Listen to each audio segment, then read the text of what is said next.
आपको जो सुख मिला है उसको बढ़ाने का, दिन प्रतिदिन वो बढ़ता रहे, बढ़ता रहे, बढ़ता रहे, उसका उपाय है कि उसको निस्वार्थ भाव से परमार्थ में लगाया जाए। परमार्थ में आपके पास जो धन है, मौके पर वो सुख आपकी मदद नहीं करता, मौके पर वो सुख आपकी मदद करता है जो आपने कभी कहीं परोपकार में लगाया है। वो मौके पर भले ही आपको ऐसा लगे कि घर में जो अन्न भरा है हम उसी का आटा बना करके हम रोटी खा रहे हैं, उसी का आटा बना के रोटी खा, जो अभी अभी भरा है उसी का आटा बना के पा रहे हैं, लेकिन वास्तविकता ये नहीं है। वास्तविकता ये है कि आज आप जो रोटी खा रहे हैं वो आपने पहले कभी खिलाई है, वो रोटी आज खा रहे हैं, कभी खिलाई है, उसका परिपक्व होने का समय हुआ, पहले कभी आपने किया है, वो आज आपको, अगर वो पहले आपने किया नहीं होता तो आज घर में भरा हुआ होता, तब भी डॉक्टर मना करते थे, कोई भी कारण, कोई भी निमित्त, तो कोई भी घटना होगी, लेकिन आप पा नहीं सकोगे, भरा हुआ हो तब भी कोई न कोई कारण हो जाएगा कि आप नहीं पा, या तो फिर आप नाराज होकर कहोगे आज तो खाना ही नहीं, गुस्सा करोगे नहीं खाना, या फिर आपको समय नहीं मिला दिन भर, जो घटना जो हो, निमित्त जो हो, लेकिन अगर आप आज पाते हैं तो आज जो पा रहे हैं वो पहले आपने किसी को कराया है, वही आज पा रहा है। इसलिए सुख को बढ़ाने का उपाय परोपकार है, परमार्थ है, लेकिन कैसे? निस्वार्थ भाव से।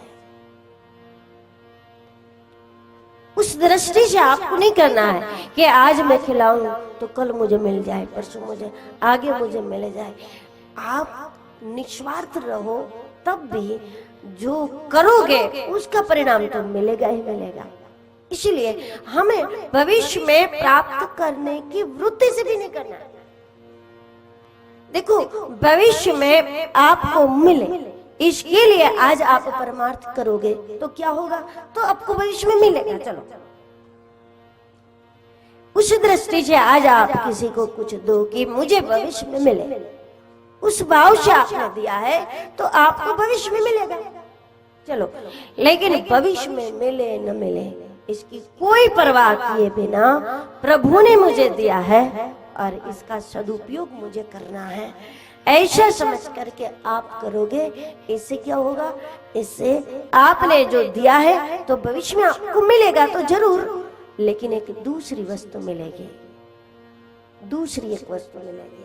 स्वार्थ बुद्धि से करने से आज क्या तो कल मिलेगा, लेकिन निस्वार्थ बुद्धि से परमार्थ करो, इससे आज किया कल आपको सुख भी मिलेगा, लेकिन इसके साथ साथ प्रभु प्रेम मिलेगा। एक दूसरी चीज आपको प्रभु प्रेम, क्योंकि निस्वार्थ सत्कर्म का परिणाम भगवान के चरणों की भक्ति होगा। जिसको भी भक्ति मिली, कहां से मिली? भक्ति कैसे मिली? भाव कैसे मिला? भगवान के चरणों में एक का अनुराग है, दूसरे का नहीं है। क्यों? जिसका अनुराग है ईश्वर के चरणों में, उसने ऐसी कौन सी दवाई ली, कौन सी टेबलेट खाई कि वो दवाई लेने से उसका भगवान से अनुराग हो गया, प्रभु से प्रेम हो गया? कैसे होता है? ईश्वर से प्रेम उसका होता है जिसने निस्वार्थ सत्कर्म किया हो। और जब निस्वार्थ आप परोपकार का काम, दूसरों की मदद जब निस्वार्थ भाव से करोगे तो इससे जो बोया वो तो उगेगा ही, आपकी मर्जी हो न हो, लेकिन जो बोया है वो तो मिलेगा ही। लेकिन निस्वार्थ होने के कारण आपको दूसरी चीज मिल जाती है और वो भगवान के चरणों में प्रेम मिल जाएगा। और प्रभु के चरणों में प्रेम मिल जाएगा तो परिणाम में आपके पास दोनों वस्तु होगी, आपके पास संपत्ति भी होगी और श्याम भी होगा, भक्ति भी होगी और भोग भी होगा, दोनों चीज मिल जाएगी। आपके पास अपार वैभव होगा और उसके साथ साथ अपार वैराग्य भी होगा। और अतिशय वैरागवान व्यक्ति के पास जब अतिशय वैभव होता है तो उस वैभव से वो क्या करेगा? वो तो कितना लूटाएगा, कितने यज्ञ करेगा, कितना सत्कर्म करेगा, कितना धर्म करेगा, उसकी हर चीज, उसकी हर क्षण, उसका पूरा जीवन निरंतर परमार्थ में लग जाएगा, क्योंकि वैभव में भी कोई कमी नहीं और वैराग में भी कोई कमी नहीं। जब वैराग में कमी नहीं है तो उसको तो कुछ चाहिए ही नहीं, उसकी अपनी कोई आवश्यकता नहीं होती। और वैभव में कोई कमी नहीं तो फिर वो कितना लूटाएगा। ऐसे महापुरुष को ही तो, उन्हीं को तो अवतार बोलते हैं ना, उन्हीं को भगवान बोलते हैं। लुटाना स्वभाव हो गया उसका, लेकिन वही लुटा सकता है ना, अपना पेट भर गया हो वही लुटा सकता है। वैसे जिसका अपने जीवन में वैराग दृढ़ हो गया है तो स्वयं सदैव तृप्त है, और स्वयं तृप्त है तो फिर क्या करेगा? जो है उसे तो दूसरों की तृप्ति में ही लगाना। केवल अपने सुख की रक्षा करने की इच्छा जो करते हैं, शास्त्रों में उसी को राक्षस कहा है। अपने ही हितों की रक्षा करना राक्षस। जो ये चाहते हैं बस हमारे पड़ोसी सुखी ना हो, हमारा परिवार में कोई सुखी ना हो, बस हम सुखी रहे, हम अपने ही सुख की चिंता करें और अपने ही सुख को सुरक्षित रखने की, जिसको प्रारब्धवश जो थोड़ा बहुत मिला हुआ है, लेकिन हम अपने ही सुख की चिंता करते हो, अपने ही सुख को सुरक्षित रखना है, तो अपने ही हित की रक्षा करना राक्षस होता है। तो सुख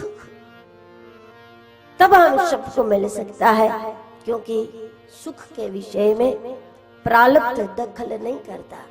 पैसे के विषय में करता है, संतानों के विषय में करता है, सत्ता के प्रतिष्ठा के विषय में प्रारब्ध दखल दे सकते हैं, लेकिन सुख हर जीवात्मा का अपना अधिकार है, जन्मसिद्ध अधिकार। और जन्मसिद्ध अधिकार की चीज सबको मिलती है, उसमें भाग्य वाली बात नहीं। सुख सबको मिलता है, सुख सबका हक है, लेकिन हक की चीज भी तो आपको तब नहीं मिलेगी अगर आप आराम के लिए घर से बाहर जाओ तो कौन मदद करे आपकी? आराम के लिए घर के अंदर जाया जाता है, वैसे सुख के लिए, प्राप्ति के लिए शास्त्र सम्मत जीवन, सुख को सुरक्षित रखने के लिए भगवान के गुणों का चिंतन करो और सुख को दिन प्रतिदिन बढ़ाने के लिए उसको परमार्थ में लगाओ। फिर देखो आपको कोई ग्रह अवरोध नहीं कर पाएगा, आपको भाग्य अवरोध नहीं कर पाएगा, आपको हर हाल में निरंतर सुख का अनुभव होगा।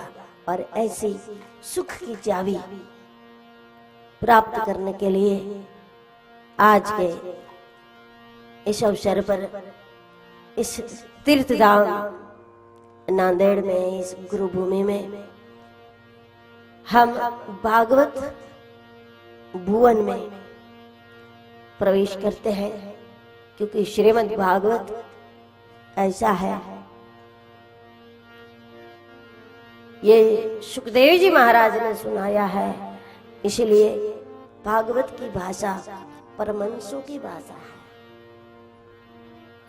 इसलिए भागवत भवन में प्रवेश करना है तो चाबी चाहिए ना, किसी भी भवन में आपको जाना है ना तो चाबी होनी चाहिए, चाबी होगी तो आप भवन में प्रवेश करो।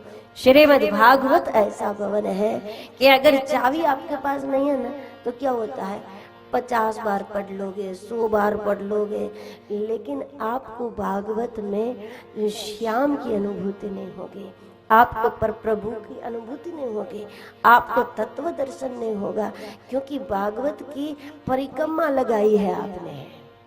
किसी भी मकान की परिक्रमा लगा लो, आसपास में रहो, इससे भवन में जो सुख है उसका अनुभव नहीं होता। भवन के अंदर जो सुविधा है उसको पाने के लिए आपको भवन में जाना पड़ेगा, और भवन में जाने के लिए आपके पास चाबी होना चाहिए। श्रीमद् भागवत में हम बाहर बाहर न घूमे, बार बार घूमो, 100 बार पढ़ोगे कोई बात समझ में नहीं आएगी, लेकिन भागवत भवन में प्रवेश करने के लिए जो चाबी हमारे पास होनी चाहिए, वो चाबी वैसे भी सदगुरु के द्वारा ही प्राप्त होती है। ये गुरु भूमि में ही प्राप्त होते हैं। सदगुरु के कृपा से जो चाबी हाथ लग जाएगी, उस चाबी से ही तो हम ग्रंथों को समझ पाएंगे। हम भागवत भुवन में इससे प्रवेश